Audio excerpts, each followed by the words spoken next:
Hey friends! So I'm gonna be doing a little commentary vlog as I'm reading the Persona 1 manga. I have decided that I'm gonna read the Persona 1 manga during my trip while I go to TwitchCon. Can just read it in all my downtime as I prepare to play Persona 2. But basically my decision came from the fact that, well, like 90% of people told me that this is the best way to experience Persona 1 rather than play the game. It didn't age very well, and the story, like the manga, is written really well to like experience the story that way. So I'm gonna be doing it that way. And then what I decided to do, I can't like record my reactions to like reading the manga. It's weird. So I'm gonna do it this way, and like as I read, I'm gonna give my thoughts on characters and chapters and stuff. And we'll just see how that goes. But yeah, I'll take you guys on the journey with me and share my whole experience of Persona 1 as we go through it.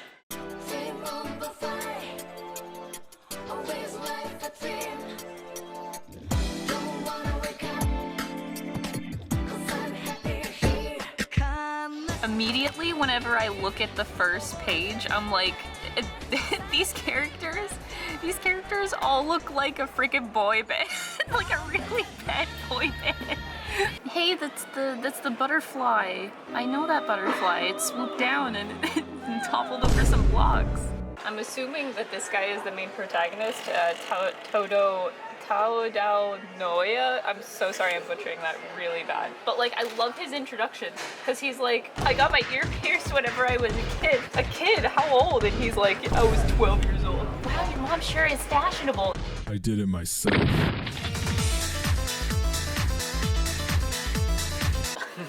Giga Chad. I've just met this character, and he's immediately a Giga Chad after like the first 5 pages. I pierced my own ears when I was 12, bro. It's metal as fuck. He finally got a persona. I can't even tell what it is. I can't tell what it is, but it's a persona. He got it. Okay, so I'm back after reading chapter 1, and so far I really like all of the characters. Sonamura is absolutely adorable. I love her. And I feel bad it took me a minute, but I'm pretty sure she's the girl that is in... He had a vision whenever he acquired his persona, I think. I'm like, oh, okay, well, that's this girl. So she's important. I can't imagine living in a hospital for a year. Like, that's just depressing already right off the bat. Dang, what a start. Okay, so I just got to the part where they got their personas. And I find it interesting that they got them all at the same time. Side note. Poor Inaba. Why does his persona look like this? Inaba got the short end of the stick here. Seriously? I hate this design. I hate this. Who thought this was a good idea? Okay, this is the start of chapter 3. Well, not the start, but like the middle of it, right? Nanjo's butler, I'm assuming. We just met this character, so I was like, oh, okay, you know, just an old man's dying already. This is the start of a great story. And then what made it sadder was this. It showed him being all lonely, as if Yamaoka was the only like person that was ever there for him, and that just made it that made it more sad. Oh.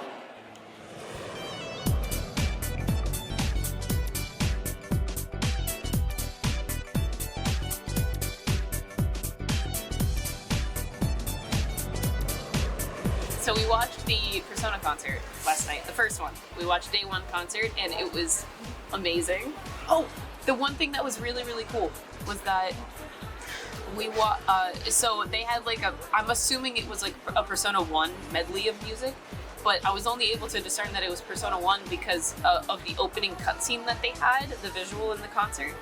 So they had like a butterfly fly over a city that turned into blocks. And it's funny because like the timing of this is so great for me because I literally just remember reading that in the Persona 1 manga because I'm like in the middle of reading it. And the butterfly flying over the blocks and toppling them over is like one of the first pages in the first chapter. It's how like the story is introduced. So I was able to be like, yo, I just read that and that's Persona 1. And the Persona 1 medley, like I'm not playing the game, but I was able to like follow the story kind of through the music, which was a cool experience. Like I was able to tell that it was the final boss music and this is emotional music, something bad happened. So yeah, it was really cool to hear the Persona 1 music. It was really enjoyable.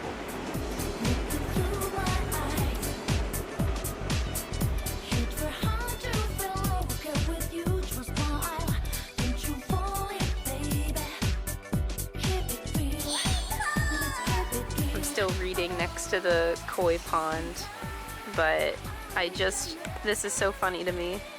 We're like fighting more demons and stuff, and Maki just like whips out a freaking gun. Yeah, I just carry around a gun when I can't use my persona. Update, I'm now at TwitchCon. I am on chapter 6 of Persona 1.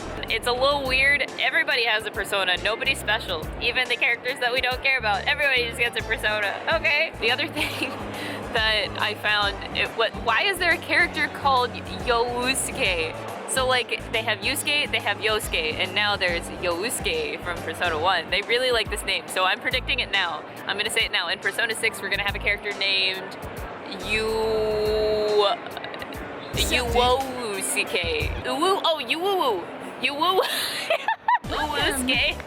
Uwusuke. Calling it now. I'm seeing the trend in Persona. Guess what? This video is actually sponsored by me. Yeah, that's right. I am currently selling this Morgana onesie that I am currently wearing and have done for my dancing videos on my Etsy store right now. I'm only selling 50 of these, so they're really exclusive, and I hand make each one, so you can pre-order them today. As of the recording, we are currently at 35 Kigurumis left in the store out of 50. Can you settle a bet for us? Settle a bet, okay. I think you're a cow. A cow, okay? I think you're a squirrel. She's a cat. So, just wanted to let you guys know, they're very exclusive. You can get one today, they're super comfortable. And I also sell cosplay prints in my Etsy store if you're interested in that. But go get a Morgana Kigu while you still can, because it probably won't happen again. Okay, enjoy the Persona 1 vlog.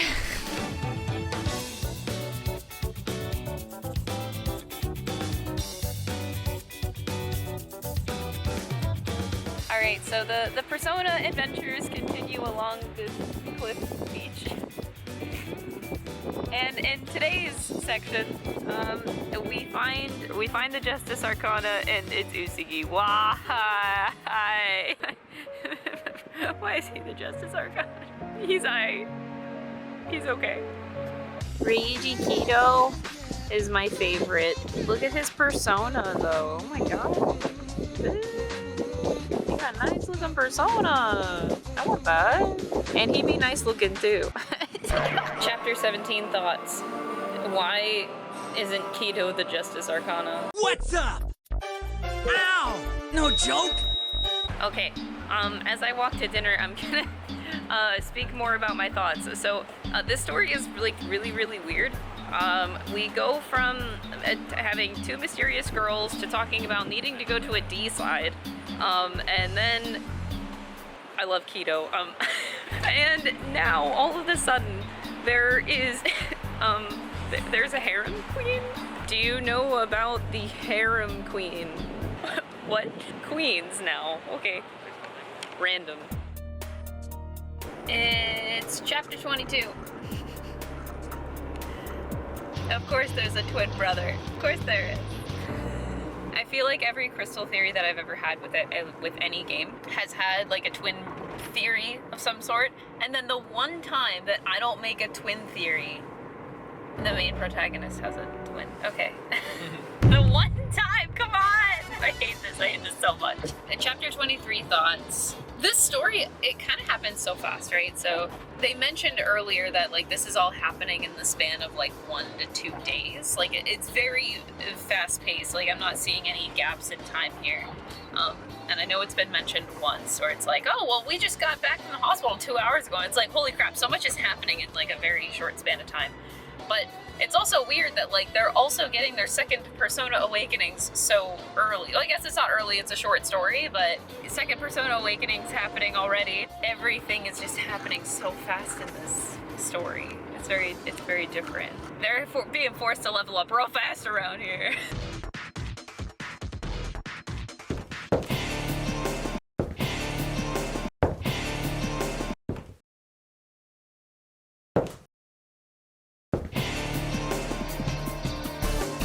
Holy crap. He has Loki. Keto gets Loki? Are you kidding me? Chapter 29 is a doozy, man. Chapter 29, we got Loki, he's on keto, and then Keto is Kandori's brother. Why? I should have really seen that coming. Like, Kandori was his brother. It all makes sense. Okay, so chapter 33, we're starting to get into like really understanding and knowing Naoya's character. It's weird to see his development. First off, he doesn't really come across as like a protag. He's not particularly special in any way, doesn't really stand out in comparison to the other cast. That was a comment that I previously wanted to make, but like wanted to give the story more time to develop to see where it was gonna go. Maybe, you know, maybe he stands out a little bit more over time. Whatever. So now we get more behind Naoya, his facade that he always wears. And now it's getting a little bit too real on my end because I always find little things that I can relate to in characters to understand them a little bit more. And I have stated this many times where I've always had the problem of like hating myself. Now, I have improved a lot in like especially the past year and a half whenever I started therapy. So like there's that. I have improved quite a bit, but it's not like it's completely non-existent. So I can relate to people that like really dislike themselves a lot. So it's hitting me kind of a little bit hard right now, seeing Naoya also go through the same thing. Like you have this moment here with Maki, and she's like, "Hey Naoya, do you like yourself even a little bit?" This is a very interesting character arc, one that I did not see coming. Because he just seemed like a Giga Chad at first. Like he very much reminded me of Yuna Kami for a long time, but this I absolutely did not see coming. It's very, very interesting. Oh my god. Ugh! This is it, guys. I've officially lost my touch with Crystal Theories. Maybe it's different because I'm reading a story and I almost never read, so maybe that's why. But this seems so obvious. The Crystal Theories are dead. Maki, Aki, and Mai. Oh my god. Please tell me I'm not the only one that didn't catch on. I need justification here. So I got all the way up to chapter 38, which chapter 38 has a lot of stuff to unpack, so let's talk. Keto at this point in the story feels kind of awkward to me because he is that like one character of this group, this cast of characters in Persona 1 that like stands out the most. It feels unsatisfying for the Kandori arc to happen, and like it feels awkward to have him be there, have his arc be based on like revenge, right? And then Kandori dies, and then he just seems awkwardly with the group after that point. Like he never really had any ties to any of the characters. So like after Kandori dies, he's just kind of like hanging around with them still and lingering on the side. I kind of expected him to just like kind of fuck off at that point. But yeah, so he's still here. Why are we still here? Just to suffer. The way that they give an explanation for him staying with the group is that he feels indebted to Maki. I don't really buy it. It doesn't feel right, but it just feels like just a plaster, like a band-aid type of solution to be like, yeah, Keto's still in the party, of course he's hanging around. A little awkward. The other thing I have finally come across, so I do love Nanjo as a character. He's a little bit on and off in terms of like being annoying, but I don't know, I just always am a sucker for these kinds of smart characters. But Nanjo has a fantastic moment. So he's like, Maki can die. So this is like after the plot twist, we find out that the true Maki is the person creating this like dimensional world, and she has the diva system like connected to her. It's her life support, it's what's keeping her alive. Nanjo is basically like coming in being like, yeah, so Maki just dies and the problem gets solved if we kill Maki. Inaba is fighting with Nanjo, saying like, you're technically right, that's a choice that an adult would make. And I love Nanjo's rebuttal to that. So man is a creature driven by emotions, but unfortunately it's not reason that drives one's actions. And this is my favorite out of the whole thing. Like, I freaking love this. Unfortunately, I'm still 17. The law doesn't recognize me as an adult. Like, what a freaking Giga Chat, I love that so much. That's like my favorite thing. I'm still 17, I still have emotions. I'm not recognized as an adult, so fuck you. Like, this is exactly the kind of moment that Nanjo needed to be like, yeah, I'm human. I mean, I have emotions and I do care about the party, even though I am a stuck-up asshole the whole time. Like, can relate to that. I tend to be like that. And then we move on to page 17. So this is page 12. Chapter 38 is such a good chapter. And Ellie, she's like, right now, there's this boy that I'm crushing on. I mean, in this context, they're trying to save Maki, right? They're trying to make her feel something like, oh, you know, we're here for you, and I want to go through, like, my girl crushes, and I want to talk about my girl crush to you. Like, girl crush, my guy crush, she's crushing on Noya. It's kind of cute. But yeah, like, this whole arc with trying to save Maki is, like, absolutely adorable, and Ellie having a moment here is actually really cute. I love it. And then Uesugi has his moment too with Maki. He's like, hey, when I was in middle school, I crapped my pants, and that's why my nickname is Brown.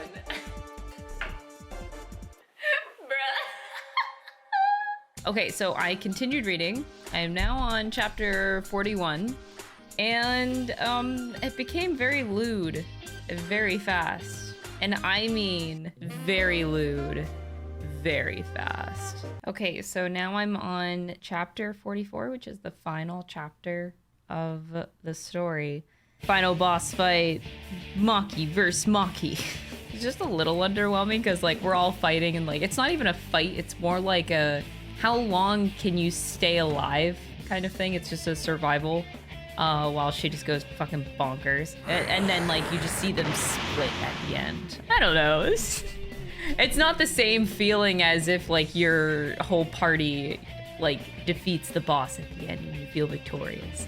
But Maki got her moment, which was also good. So, like, there's pros and cons of both approaches. This just felt weird. I was like, oh, we're surviving. Everybody is really beat up, and Maki does the thing. But this kind of broke my heart. This right here.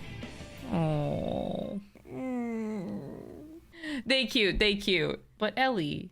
And then, okay, so page 30 and 31 still confuse me. I don't know how to interpret it, but, like, I guess it could be a couple things. Please do not, like, comment on what is being portrayed in these pages. I would really appreciate it. I would like to further explore it on my own time. But yeah, it just kind of, like, left me in a what the fuck kind of moment. Because I didn't understand. Like, yeah, that is not the real Maki at that point. Oh wait, no, the shadow self of... This is so confusing. There's like 5,000 Makis in the story. I get the Maki Sonomura part, but, like, I don't get the Philemon representation there. But this was absolutely adorable to see her, like, really smile at the end there. I actually really enjoyed the story more than I thought I was going to. I'm not gonna lie, I went in with, like, pretty low expectations, but it was pretty good. It's a pretty large cast of characters, which surprises me. So some of the characters I feel like didn't really contribute much to the story on an overarching level. Ayase is one of those people. I honestly don't even remember the other girl's name. Oh wait, Yukino. I was like, I probably could have done better with this whole story not having either of them. I enjoyed all the characters though, regardless. It was a really, really good experience. I'm glad I read the manga. I do have, like, a couple leftover questions from the story that I'll just, like, keep to myself for the time being. But I'm excited to see what Persona 2 does, because I don't know anything about Persona 2. I didn't know anything about Persona 1 going in. Todo, I ended up really getting attached to him because I felt like I could relate to him in a lot of ways. But we're going to be spending a stream going over the soundtrack and looking over the gameplay. The sound effects! Oh, this is Naoya's! Oh, that's right, the like, wait, you get a choice? In the manga, you say that the Queen's is better. And Noya has this like absolutely terrifying arc. Ah, no! I actually really liked that. Is Kazuya in this game at all? Maybe he'll show up later, but like, just a manga thing. What? Get out. Does Noya have much of an arc as a protag in this game, like at all? Really? Oh, that sucks. Wait, that's Keto! Oh my god, he's underneath my sprite. Oh, he's underneath my camera. Look at him, he's there!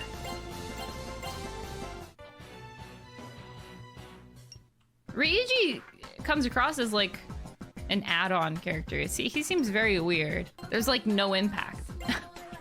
Entirely optional? I think I just died a little bit. I want everybody to know that I am a simple whammon.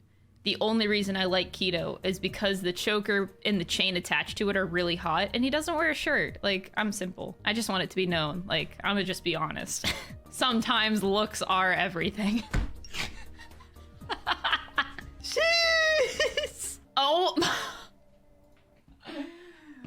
What are those gloves, sweetie? You wear those gloves? Hell yeah. I don't know, maybe I'm reconsidering my love of Keto right now. My whole vision of him is ruined. Excuse me? That is not Loki. What the hell, you're my son? Is this some kind of joke? How do all my kids end up as snakes, horses, or wolves, man? The gods bound me and even still father ignores me. If you weren't dad, me eat you whole. I love that.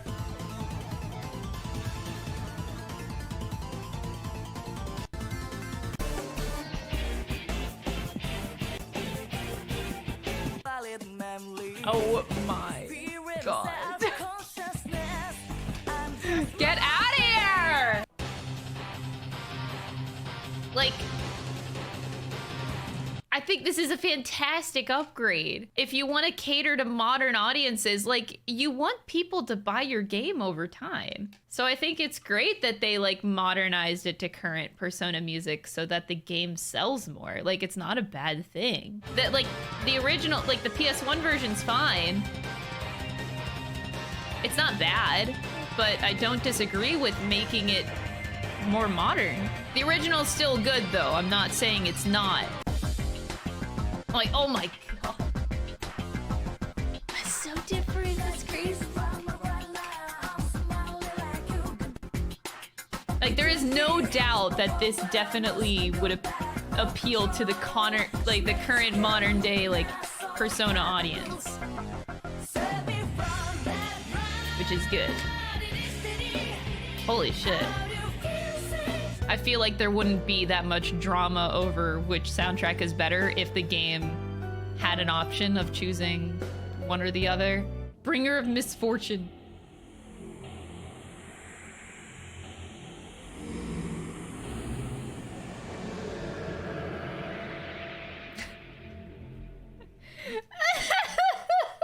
I need to tell you what went through my head in the span of 15 seconds there. I read Bringer of Misfortune, bringer of all misfortune, and the first thing that comes in my head was the fact that, like, I feel like shit when I don't take a good morning shit. Like, you wake up in the morning and then you take a nice good poop, okay? Like, I love the morning routine there. And then this song, just listening to this 20 seconds, just perfectly encapsulates how I feel whenever I don't have my morning shit. This is exactly how I feel. I have no idea what Persona 2 is going to be like. Yeah, to get back to that point. I don't know. It's going to be so weird because I don't know what to expect out of these old games that Atlas refuses to acknowledge. I don't know. This is considered less of a taboo than it was in ancient times. If more people like you existed, the human population would decrease. I approve. So I guess I'll see. Thank you guys so much for watching. Make sure to like and subscribe, and can't wait to play Persona 2. Bye everybody. I want everybody to know that I am a simple whammon. The only reason I like Keto is because the choker and the chain attached to it are really hot, and he doesn't wear a shirt. Like, I'm simple. Sometimes looks are everything. You're a boss to cause we're killing Bethany. So let's all let